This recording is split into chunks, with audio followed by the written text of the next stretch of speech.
हाँ, तो चलिए हम अब वीडियो शुरू करते हैं। यहाँ देख पा रहे हैं कि आप ये निष्ठा 3.0 या FLN 11 आंसर की है। इसका पहला प्रश्न है ECCE अधिगम के अनुभव में प्रौद्योगिकी के कार्यान्वयन की प्रक्रिया को विभिन्न दृष्टिकोणों में देखा जा सकता है। ये हो सकते हैं, तो ये हो सकता है सूक्ष्म स्तर है, समष्टि स्तर है। यहाँ जो लाल हम दिखा रहे हैं तो ये इसका दरअसल उत्तर है, समष्टि स्तर, मध्य स्तर और सूक्ष्म स्तर। प्रश्न क्रमांक 2 है प्राथमिक स्तर पर का उपयोग शिक्षकों द्वारा भागीदारी को प्रोत्साहित करने और आनंददायक तरीके से अधिगम को बढ़ावा देने के लिए किया जा सकता है। तो इसमें डिजिटल गेम करना है। ये आपका किसी भी क्रम में आ सकता है दोस्तों। जैसे यहाँ पर अभी 1 है तो हो सकता है 2 या 3 गेम में आएगा, तो 3 नंबर पर आ सकता है।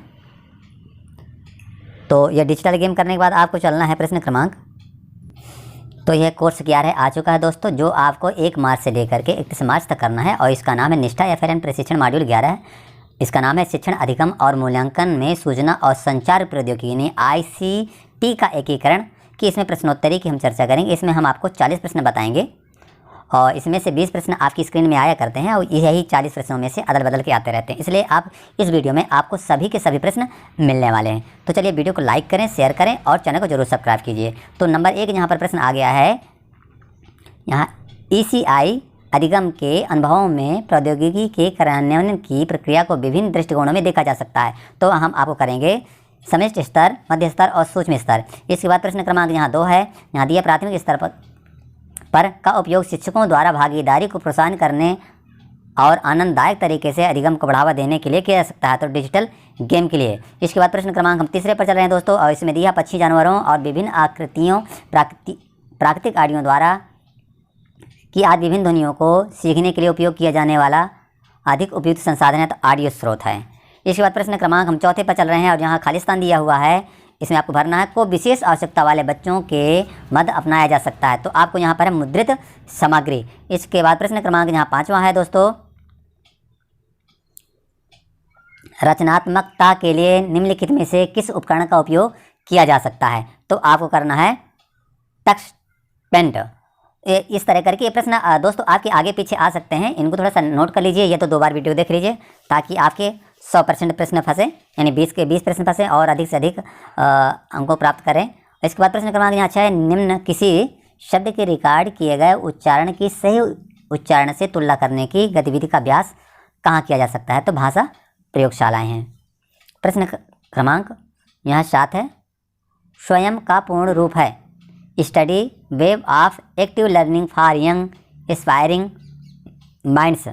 प्रश्न क्रमांक यहाँ 8 है दोस्तों, NEP 2020 वर्ष तक प्राथमिक विद्यालय में सार्वभौमिक बुनियादी साक्षरता और संख्यात्मकता प्राप्त करने की सिफारिश करता है, यानी 2025 आपको करना है।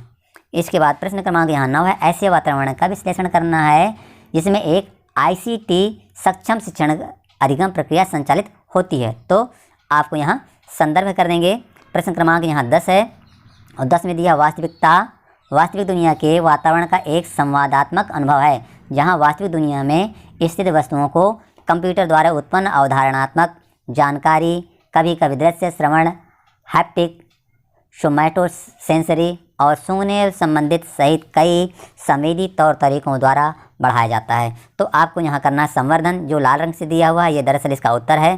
प्रश्न क्रमांक यहाँ 11 देख पा रहे हैं, TPAC यानी TPACK का अर्थ क्या है, तो आपको बताना है technology, pedagogy and content knowledge. प्रश्न क्रमांक 12 है दोस्तों, और यहाँ 12 में दिया हुआ, यदि कोई स्कूल अपने छात्र के वास्तविक अध्ययन समय को कम करने के लिए दोहरी पाली प्रणाली अपनाता है, तो उसे कहा जा सकता है तो क्षमता वृद्धि। प्रश्न क्रमांक यहाँ 13 दिया है, टक्स मैथ है, तो एक क्या है, ये टक्स मैथ एक खेल है।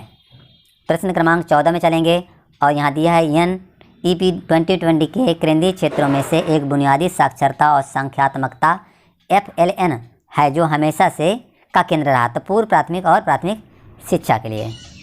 प्रश्न क्रमांक 15 है दोस्तों, और यह है शिक्षार्थी के आयाम जिन्हें ICT का उपयोग करने के लिए समझने की आवश्यकता है, वे क्या हैं, तो जनसांख्यिकी, संज्ञानात्मक, सामाजिक, शारीरिक।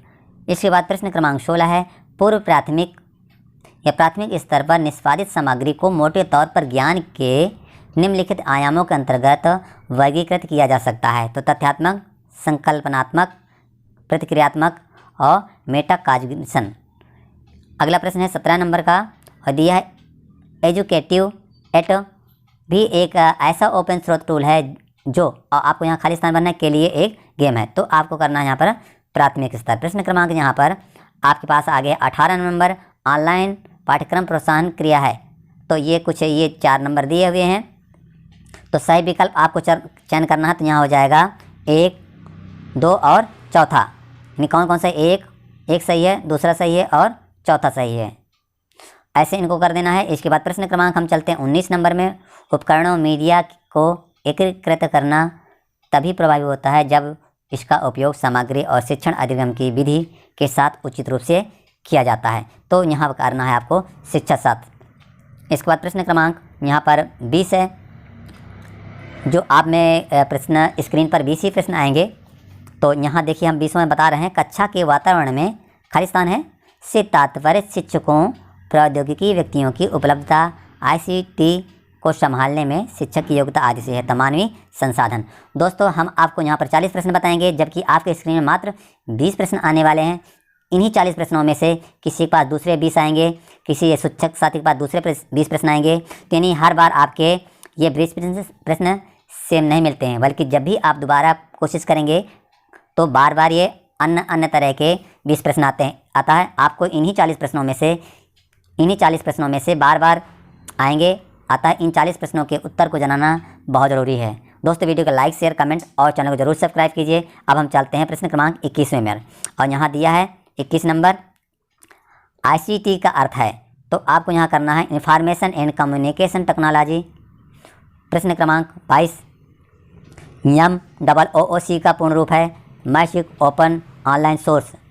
प्रश्न क्रमांक यहाँ 23 है, ICTC व्यक्तियों से लेकर समुदाय तक सभी के लिए उनके आर्थिक और सामाजिक कल्याण में सुधार के अवसर प्रदान करता है और समाज की हाशिए पर स्थित लोगों को मुख्यधारा में लाने का हिस्सा है। तो यहाँ सामुदायिक संबंधों में उन्नति। प्रश्न क्रमांक यहाँ पर अब हम बताएंगे आपको 24 प्रश्न, निम्नलिखित में से किस सॉफ्टवेयर में बच्चा स्टैम्प ड्राइंग के माध्यम से अभिव्यक्ति कर सकता है? तो टेक्स्ट पेंट है। प्रश्न क्रमांक हम 25 पर चर्चा करते हैं। तो ये प्रश्न क्रमांक 24 के बाद, जैसे अभी हमने बताया टेक्स्ट टेम्प के बाद प्रश्न क्रमांक यहाँ 25 नंबर दिया है और इसमें से दिया ई पाठशाला। तो ई पाठशाला द्वारा विकसित एक पोर्टल और एक हर। तो ICTC, NCERT, ये सेट और NCERT के द्वारा है ई पाठशाला। इसके बाद प्रश्न क्रमांक हम चल रहे हैं 26 नंबर में। छात्रों को अधिगम गतिविधियों के लिए प्रेरित करना और प्रमाणिक, चुनौतीपूर्ण, बहुविषयक और बहुसंवेदी बनाना का हिस्सा है। तो अधिगम की गुणवत्ता वृद्धि। प्रश्न क्रमांक 27 है, विजुअलाइजेशन प्रक्रिया का समर्थन नहीं करता जो कक्षा की स्थिति में आसानी से उपलब्ध नहीं है। तो मुद्रित सामग्रियों। प्रश्न क्रमांक 28, एक खाली स्थान यहाँ भरेंगे का अर्थ वर्ग, आकार, आयु के संदर्भ में विविधता, सांस्कृतिक संदर्भ, सामाजिक आर्थिक स्थिति, लिंग, सीमांतता, भौगोलिक स्थिति और प्रौद्योगिकी की उपलब्धता पहुँच है। तो जनसांख्यिकी। प्रश्न क्रमांक 29 नंबर, ICTC में तुल्यकालीन के साथ साथ अतुल्यकालीन सीखने के लिए अवसरों की पेशकश करने की क्षमता है, जो यहाँ खाली स्थान में सबसे उपयुक्त है। तो जीवन पर्यंत अधिगम बनाए रखना। प्रश्न 29, शिक्षण अधिगम में ICT एकीकरण का अर्थ है। यहाँ ये दिए हुए 1, 2, 3 और 4, इसमें से अब आपको सही बताना है। तो यहाँ हो जाएगा, आपको सही कर देना है 2, दूसरा, तीसरा और चौथे आपको पॉइंटों को सही कर देना है। प्रश्न क्रमांक यहाँ 31 दिया। दोस्तों वीडियो का लाइक, शेयर, कमेंट और चैनल को जरूर सब्सक्राइब कीजिए। ICT को एकीकृत कर समय विचार किए जाने वाले मापदंड निम्नलिखित हैं। सामग्री की प्रकृति, आधारभूत संरचना और मानव संसाधन।